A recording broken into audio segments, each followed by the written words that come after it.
నమస్తే అండి. మనము గ్రూప్ 1 టీఎస్పీఎస్సీ మెయిన్స్కి ఆన్సర్ రైటింగ్ సిరీస్ స్టార్ట్ చేశాము. అయితే ఇది సెకండ్ డే. ఇవాళటి క్వశ్చన్ ఆన్సర్ని డిస్కస్ చేస్తున్నాను. అయితే మీలో ఎవరైతే ఫస్ట్ టైం ఈ వీడియో చూస్తున్నారో నమస్తే అండి. టీఎస్పీఎస్సీ గ్రూప్ 1 మెయిన్స్కి ఒక free answer writing series start చేశాను నేను నిన్నటి నుండి. ఎవరైతే మీలో ఫస్ట్ టైం ఈ వీడియో చూస్తున్నారో దీనికంటే ముందు కూడా ఒక సెషన్ ఉంది, దాంట్లో క్వశ్చన్ డిస్కస్ చేయడం జరిగింది. బేసిక్గా ఈ సిరీస్ చేయడానికి కారణం ఏంటంటే స్టూడెంట్స్కి హెల్ప్ అవ్వాలి. ఆన్సర్ రైటింగ్ ఎట్లా చేయాలో అర్థం కానప్పుడు వాళ్ళకి హెల్ప్ అవ్వడానికి, అంటే స్టార్ట్ చేయడానికి, ఇనిషియేట్ చేయడానికి చేయడం జరుగుతుంది. అయితే ఎవరైతే ఫస్ట్ 10 సబ్మిట్ చేస్తారో వాటిని నేను పర్సనల్గా ఇవాల్యుయేట్ చేస్తానని చెప్పాను. ఆల్రెడీ ఇవాల్యుయేట్ చేసిన డే 1 ఇవాల్యుయేట్ చేసిన యాప్లో అప్లోడ్ అయి ఉన్నాయి. ఈ వీడియో లింక్లో మీకు యాప్ డౌన్లోడ్ లింక్ దొరుకుతుంది వీడియో డిస్క్రిప్షన్లో. యాప్ డౌన్లోడ్ లింక్ క్లిక్ చేస్తే మీకు అక్కడ ఇవాల్యుయేటెడ్ ఆన్సర్ స్క్రిప్ట్స్ దొరుకుతాయి. ఫస్ట్ 10 ఎవరు రాసినా వాళ్ళది ఫస్ట్ ఇవాల్యుయేట్ చేస్తున్నాను. అయితే ఇవాళ సెషన్ స్టార్ట్ చేసే ముందు ఒక 2-3 విషయాలు. ఫస్ట్ థింగ్ ఏంటంటే నిన్నటి question evaluate the constitution as framed by the constituent assembly. So కాన్స్టిట్యూషన్ని ఇవాల్యుయేట్ చేయమన్నారు, కాన్స్టిట్యూయెంట్ అసెంబ్లీ పనితీరుని కాదు. చాలామంది కాన్స్టిట్యూయెంట్ అసెంబ్లీ పనితీరు గురించి రాశారు.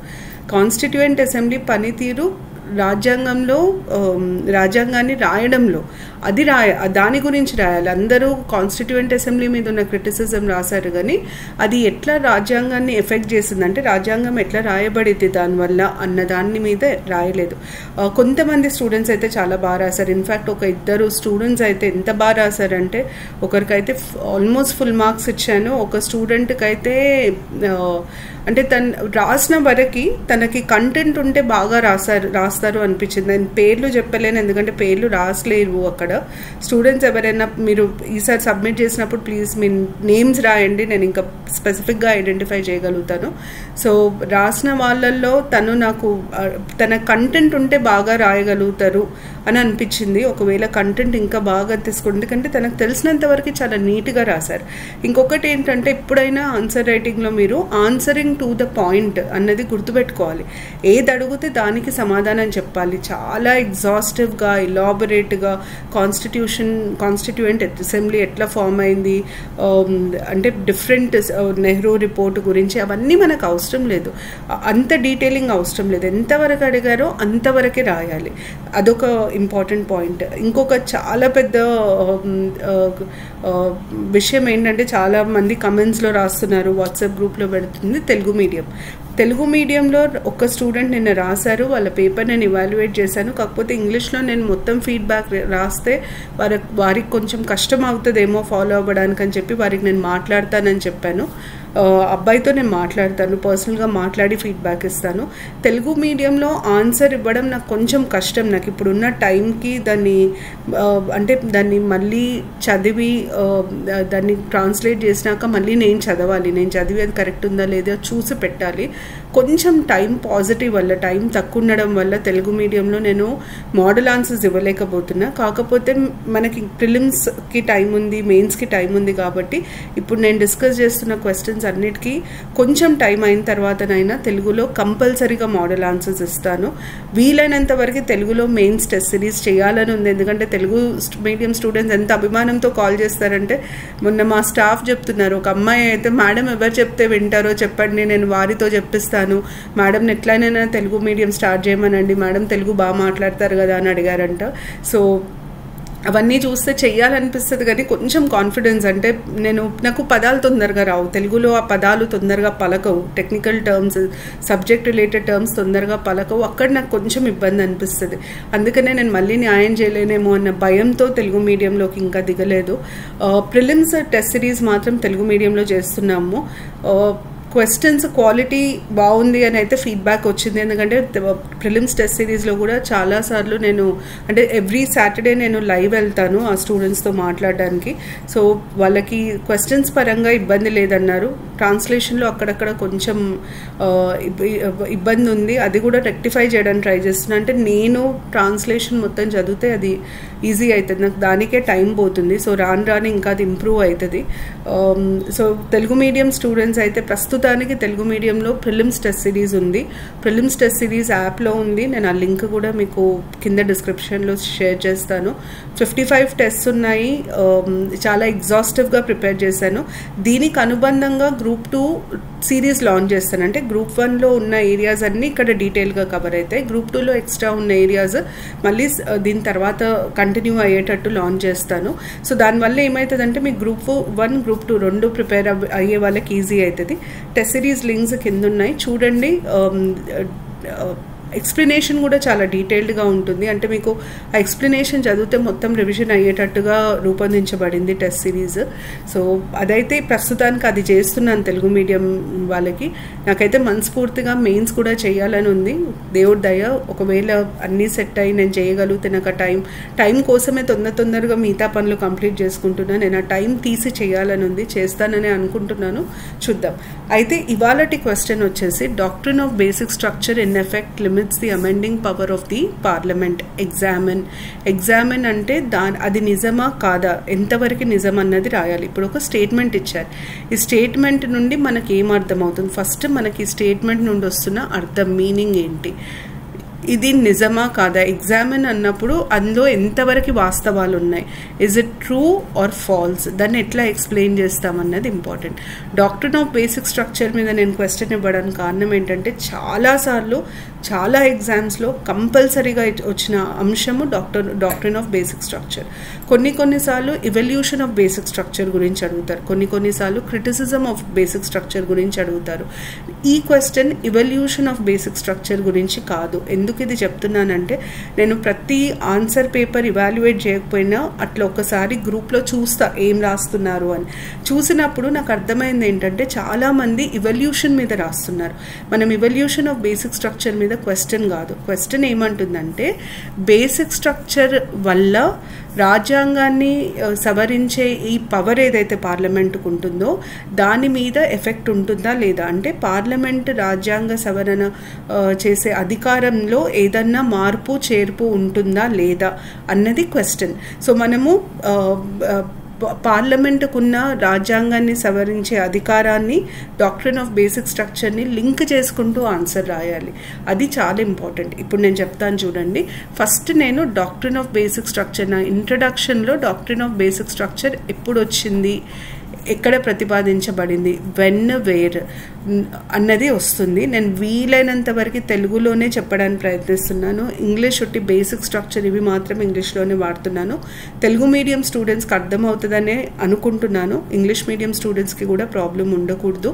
సో ఇంట్రడక్షన్లో please ensure that you write doctrine of basic structure, the where it originated, as in the case in which it was propounded and the year at least. మీరు Keshavanand Bharati case date కూడా గుర్తుపెట్టుకోవాలి, చాలా important.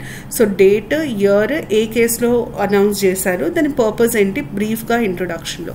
ఇప్పుడు నేను మీకు దీని essence explain చేస్తాను, వినండి. ఆర్టికల్ 368 ఏమంటుందంటే, పార్లమెంట్కి కాన్స్టిట్యూషన్లో ఏ అంశాన్నైనా సవరించే అధికారం ఉంటుంది. ఆర్టికల్ 368 కింద ఇచ్చిన ప్రొసీజర్ని ఫాలో అవ్వుకుంటూ పార్లమెంటు రాజ్యాంగంలో ఉన్న ఏ అంశాన్నైనా సవరించగలదు అని ఆర్టికల్ 368 డిక్లేర్ చేస్తుంది. అంటే as long as parliament is following the procedure given under article 368, it can amend any provision in the constitution అని ఆర్టికల్ 368 చెప్తుంది. అంటే పార్లమెంట్కి మెజారిటీ ఉండి ప్రొసీజర్ ఫాలో అయినంత వరకు ఏదైనా మార్చొచ్చు, తీయొచ్చు, పెట్టొచ్చు అని అర్థం వస్తుంది. ఇలా ఉన్నప్పుడు కొన్నిసార్లు ఈ పవర్ మిస్యూజ్ అయ్యే స్కోప్ ఉంటుంది. ఎందుకంటే ఇదంతా డిబేట్ ఎక్కడ స్టార్ట్ అవుతుందంటే, రైట్ టు ప్రాపర్టీ అన్నది వీళ్ళు ఫండమెంటల్ రైట్ లాగా ఇవ్వడం జరిగింది. కానీ రైట్ టు ప్రాపర్టీ ఒక దిక్కు ఫండమెంటల్ రైట్ లాగా ఇచ్చి 39 BNC ఆదేశిత సూత్రాలు, డైరెక్టివ్ ప్రిన్సిపల్స్ ఆఫ్ స్టేట్ పాలసీలో కాన్సన్ట్రేషన్ ఆఫ్ వెల్త్ ఉండకూడదు అని ఇవ్వడం జరిగింది. ఇప్పుడు మనకి పైసలు ఉంటే మనం ఫస్ట్ కొనేది భూమి. మనము వెల్త్ని అక్యూములేట్ చేయడం ఏ ఫామ్లో చేస్తాం? పైసల ఫామ్లో చేయము, భూమి రూపంలో చేస్తాం. సో ఈ రెండిటికి ఉన్న కాన్ఫ్లిక్ట్ వల్ల ఈ 39B and Cని ఇంప్లిమెంట్ చేయడానికి గవర్నమెంట్ తీసుకున్న మెజర్స్ వల్ల మొత్తం మీ సజ్జన్ సింగ్, గోలక్నాథ్, కేశవానంద్ భారతి అన్ని కేసెస్ దానికి సంబంధించినవి. సో ఈ కేసెస్లలో సుప్రీంకోర్టుకి over a period of time ఏమైందంటే ఫండమెంటల్ రైట్స్ని అమెండ్ చేయొచ్చా లేదా అన్న ప్రశ్న తలెత్తినప్పుడు ఫస్ట్ సుప్రీంకోర్టు ఫండమెంటల్ రైట్స్ని అమెండ్ చేయొచ్చు అని చెప్పింది. కానీ తర్వాత కేసెస్లలో, గోలక్నాథ్ కేసులో ఫండమెంటల్ రైట్స్ చాలా ముఖ్యమైనవి, అవి చాలా సాక్రోసెంట్ అంటే చాలా పవిత్రమైనవి, వాటిని డిస్టర్బ్ చేయడానికి వీల్లేదు అని చెప్పడం జరిగింది. ఈ జడ్జ్మెంట్ని నలిఫై చేయడానికి మళ్ళీ ఇంకొక అమెండ్మెంట్ వచ్చింది. ఆ అమెండ్మెంట్ని ఛాలెంజ్ చేసుకుంటూ కేశవానంద్ భారతి కేసులో కేసు ఫైల్ అవ్వడం జరిగింది. ఇది బ్యాక్గ్రౌండ్, ఇది మీరు రాయని అవసరం లేదు ఆన్సర్లో.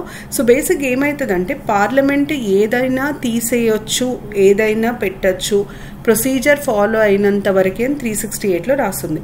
అట్లాంటప్పుడు మన రాజ్యాంగాన్ని రాసినప్పుడు కొన్ని చాలా ముఖ్యమైన అంశాలని మూల స్తంభాల్లాగా పరిగణించబడింది. ఉదాహరణకి డెమోక్రసీ, సావరనిటీ, జస్టిస్, ఈక్వాలిటీ ఇట్లాంటివి మూల అంశాల్లాగా పరిగణించబడింది. అంటే రాజ్యాంగ రాసేటప్పుడు కాన్స్టిట్యూషనల్ మేకర్స్ డిబేట్స్లో వాళ్ళు ఇచ్చిన ప్రిఫరెన్సెస్ని బట్టి మనం ఈ కన్క్లూషన్కి వస్తాం. మరి వాటిని కూడా సవరించచ్చా అన్న ప్రశ్న తలెత్తుతుంది. అట్లాంటివి తీసేయొచ్చు, ఎందుకంటే ఇప్పుడు ఆర్టికల్ 368లో ఉన్న పదాల ప్రకారం పార్లమెంట్ తీసేయొచ్చు. కానీ అవి తీసేస్తే ఎథికల్గా, మారల్గా కాన్స్టిట్యూషన్కు ఉండే వాల్యూ, కాన్స్టిట్యూషన్కు ఉండే ఎసెన్స్ వెళ్ళిపోతుంది. దాన్ని ప్రిజర్వ్ చేయడానికి వచ్చిందే doctrine of basic structure. Doctrine of basic స్ట్రక్చర్ని ఈ రోజు వరకు సుప్రీంకోర్టు డిఫైన్ చేయలేదు, అంటే అది ఏంటి అన్నది మనకు చెప్పలేదు.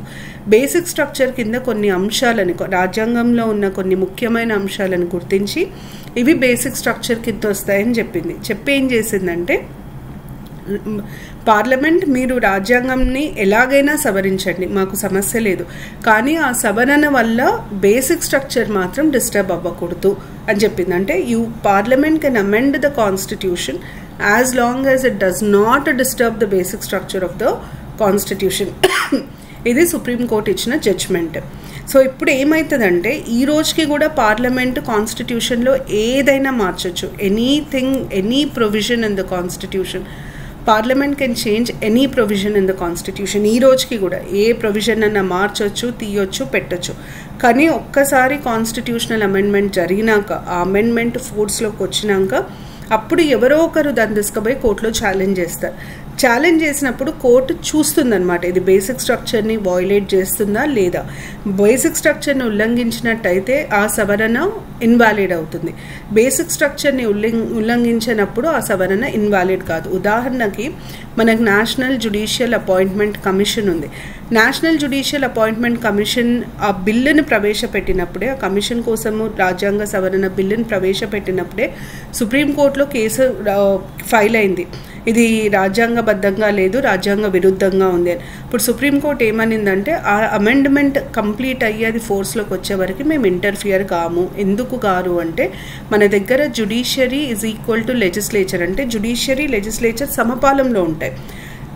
రాజ్యాంగాన్ని సవరించే అధికారము రాజ్యాంగం లెజిస్లేచర్కి ఇచ్చింది. కాబట్టి లెజిస్లేచర్ ఆ పని చేసేటప్పుడు జ్యుడిషియరీ దాంట్లో ఇంటర్ఫియర్ కాదు. The power to amend the constitution is vested by the constitution in parliament. So as long as parliament is going through that procedure, judiciary cannot interfere. ఒక్కసారి సవరణ జరిగినాక, once the constitutional amendment happens, then it is the duty of the judiciary to protect the constitution. It is the guardian or custodian of the constitution of fundamental rights. Judiciary అన్నది రాజ్యాంగాన్ని సంరక్షించే బాధ్యత జ్యుడిషియరీకి ఉంది. So రాజ్యాంగ విరుద్ధంగా ఏది లేకుండా చూడాల్సిన బాధ్యత జ్యుడిషియరీది. ఒక్కసారి సవరణ ఫోర్స్లోకి వచ్చినాక ఆ సవరణ రాజ్యాంగానికి విరుద్ధంగా ఉందా, అనుగుణంగా ఉందా అని విశ్లేషించే అధికారం, అని చెక్ చేసే అధికారము జ్యుడిషియరీకి ఉంటుంది. అందుకని ఈ రోజుకి కూడా పార్లమెంట్ ఏదైనా సవరించవచ్చు, కాన్స్టిట్యూషన్లో సవరించవచ్చు. కానీ ఆ సవరణ ఎన్ని రోజులు ఉంటుంది, ఆ సవరణ నిలబడుతుందా లేదా అన్నది జ్యుడిషియరీ డిసైడ్ చేస్తుంది. దేని ఆధారంగా? డాక్ట్రిన్ ఆఫ్ బేసిక్ స్ట్రక్చర్ ఆధారంగా. ఇది రావాలి మీ ఆన్సర్లో. మీరు రాయాల్సింది ఇది. చాలా మటుకు ఇవల్యూషన్ గురించి రాశారు. మోడల్ ఆన్సర్ అంటే పర్ఫెక్ట్ ఆన్సర్, ఇదే మోడల్ ఆన్సర్ అని చెప్పి బల్లగుద్ది చెప్పనవసరం లేదు. మనం పాయింట్ క్వశ్చన్కి రిలవెంట్గా రాసి పాయింట్స్ కరెక్ట్గా రాస్తే అదే మోడల్ ఆన్సర్ అవుతుంది. ఇప్పుడు నేను రాసిన ఆన్సర్ చూడండి. ఫస్ట్ పారాగ్రాఫ్లో నేను బేసిక్ స్ట్రక్చర్ని ఇంట్రడ్యూస్ చేశాను. దాని తర్వాత 368 ఏమంటుందో చెప్పాను. ఇక్కడ ఉంది చూడండి. Parliament May in exercise of it's constituent power amend by way of addition, variation or repeal any provision of this constitution in accordance with the procedure laid down in this article. అంటే procedure follow అయినంత వరకు parliament ఏదైనా తీసేయచ్చు, add చేయొచ్చు, వేరేగా రాయొచ్చు, తిరిగి రాయొచ్చు, మార్చి రాయొచ్చు, ఏమన్నా చేయొచ్చు అని 368 డిక్లేర్ చేస్తుంది. ఒక్కొక్కసారి ఇది ఎట్లాంటి ఇంప్రెషన్ ఇస్తుందంటే పార్లమెంట్ ఇంకా ఏదన్నా చేయొచ్చు, దానికి అబ్సల్యూట్ పవర్ ఇక్కడ ఉంది చూడండి. Amending powers are absolute and encompass all parts of the document leaving room. అంటే ఈ ఇంప్రెషన్ ఎట్లా వస్తుందంటే పార్లమెంట్ ఏదైనా మార్చొచ్చు కాన్స్టిట్యూషన్లో అని ఇంప్రెషన్ వస్తుంది. అప్పుడు ఏమవుతుందంటే కొన్నిసార్లు ఈ పవర్ బేసిక్ ప్రొవిజన్స్ అంటే పిల్లర్స్, మూల స్తంభాలను కూడా కుదిపేసే ఛాన్స్ ఉంటుంది. ఆ కుదిపేయడం ఉండకూడదనే వచ్చింది బేసిక్ స్ట్రక్చర్. ఇక్కడ నేను నెక్స్ట్ పారాలో బేసిక్ స్ట్రక్చర్ అంటే ఏంటి అన్నది చెప్తున్నా చూడండి. Suggest that certain parts of the Indian constitution form the core, have intrinsic value, reflect the principles of the makers of the constitution, and hence they cannot be altered or removed from the constitution. రాజ్యాంగం రాసిన వ్యక్తుల ఆలోచన, వారు ఏదైతే అనుకొని రాశారో, ఏవైతే మనము ఏ విలువల మీద అయితే ఆధారపడి రాశారో ఆ విలువలను మాత్రం తీసేయకూడదు. ఆ తీసేయకూడదన్న ఉద్దేశంతో వచ్చిందే basic structure. They also throw light on the basic టెనెన్స్ of constitutionalism in India and hence refer to as basic structure. Basic tenets ante basic features of constitutionalism, essence of constitution. Thus the Supreme Court, with the intention of preserving the original ideas envisaged by the constitutional makers, propounded the doctrine of basic structure, identified its features and declared that the parliament can amend the constitution without disturbing the features of the basic structure. Examine annaru kada. ఎగ్జామిన్లో ఈ statement నిజమా కాదా అన్నదానికి నేను ఇక్కడే justification ఇచ్చి ఈ రోజు పరిస్థితి ఏంటి అన్నది రాశాను చూడండి. కన్క్లూషన్లో, in effect even today parliament on basis of provisions of article 368 can amend any provision of the constitution. ఈ రోజుకి కూడా పార్లమెంట్ ఏ ప్రొవిజన్ అయినా మార్చొచ్చు, ఎందుకంటే పార్లమెంట్ అధికారం అది. మార్చిన తర్వాత ఆ మార్పు సరి అయినదా కాదా అని చెక్ చేయాల్సిన బాధ్యత జ్యుడిషియరీకి ఉంటుంది. అందుకనే if such an amendment is challenged in the court, its validity will be decided based on whether it is violating the features of basic structure or not. దీంట్లో నేను ఇంకొక పాయింట్ యాడ్ చేయగలుగుతాను. ఏం యాడ్ చేయొచ్చు అంటే, thus this Supreme Court with the intention of preserving, ఇది చేసింది without disturbing the features of basic structure. దీనికి సుప్రీం కోర్ట్ని ఒక్కొక్కసారి మనం ఏమని క్రిటిసైజ్ చేస్తాం, doctrine of basic structure is judicial over reach అంటాం. అంటే సుప్రీం కోర్టు తన పరిధి దాటి వివరించి డాక్ట్రిన్ ఆఫ్ బేసిక్ స్ట్రక్చర్ అని ఇచ్చింది అని కూడా చెప్తారు. సో జ్యుడిషియల్ ఓవర్ రీచ్ అన్న క్రిటిసిజం కూడా ఉంది సుప్రీంకోర్టు మీద. క్రిటిసిజం ఉన్నా అయినప్పటికీ దీని పని ఏంటి అంటే బేసిక్ ఫీచర్స్ డిస్టర్బ్ కాకుండా చూసుకోవడం అని చెప్పి కన్క్లూడ్ చేయొచ్చు. సో ఇది మోడల్ ఆన్సర్. మీరు ఇట్లా రాసుకుంటే ఈజీ. అంటే మీకు అనిపిస్తుండొచ్చు ఇన్ని నేను రాయగలుగుతాను, ఫ్రాంక్లీ 300 వర్డ్స్ ఉంది, ఇది మీరు రాయలేరు, ఇంత కాంప్లికేటెడ్గా కూడా నేను రాయను అనుకుంటే, in simple terms the basic structure doctrine suggest that certain parts of Indian constitution are basics. They reflect the principles of the makers of the constitution and therefore cannot be changed or removed. Simple వర్డ్స్లో రాయండి, అంత complicated words కూడా use చేయొద్దు. Simple టర్మ్స్లో కూడా మీరు రాయొచ్చు. ఇగో ఇది చాలా సింపుల్గా ఉంది చూడండి. అట్లా సింపుల్ టర్మ్స్లో, కాకపోతే సింపుల్ టర్మ్స్ అన్నప్పుడు ఇన్ఫార్మల్ వర్డ్స్ తీయొద్దు. బేసిక్, కోర్ వాల్యూస్ ఇట్లాంటి పదాలు వాడాలి. ఇది డాక్ట్రిన్ ఆఫ్ బేసిక్ స్ట్రక్చర్కి సంబంధించిన క్వశ్చన్, దాని ఎక్స్ప్లెనేషన్. మళ్ళీ చెప్తున్నాను, తెలుగు మీడియం స్టూడెంట్స్ వీలైనంత వరకు తెలుగులో ఇవ్వడానికి ప్రయత్నిస్తాను, కానీ ఈ ఆన్సర్స్ మాత్రం తెలుగులోకి ట్రాన్స్లేట్ చేసి మీకు ప్రిలిమ్స్ అయిపోయే లోపు కంపల్సరీగా పెడతాను. 99.99% పెడతాను.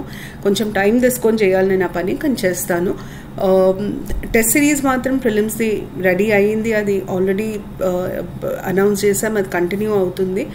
మీకు ఏ డౌట్స్ ఉన్నా మీరు వాట్సాప్ గ్రూప్లో ఎక్కువ చార్జ్ చేస్తే ఏమవుతుందంటే నేను ఏదైనా పెడితే అది మీకు కనిపించకుండా పోతుంది. సో వాట్సాప్ గ్రూప్లో వీలైనంత వరకు చాలా ఇంపార్టెంట్ అనుకుంటే తప్పించి చార్జ్ చేయకండి. టెలిగ్రామ్లో ఏదో ఇష్యూ వచ్చి నేను వాట్సాప్ స్టార్ట్ చేయాల్సి వచ్చింది. మీకు ఇంకేదన్నా డౌట్స్ ఉంటే యూట్యూబ్ కమెంట్స్లో రాయండి, లేకపోతే ఇన్స్టిట్యూట్కి ఒక మెసేజ్ పెట్టండి, నేను కంపల్సరీగా రిప్లై ఇస్తాను. నెక్స్ట్ ఓరియంటేషన్తో మిమ్మల్ని కలుస్తాను. Thank you.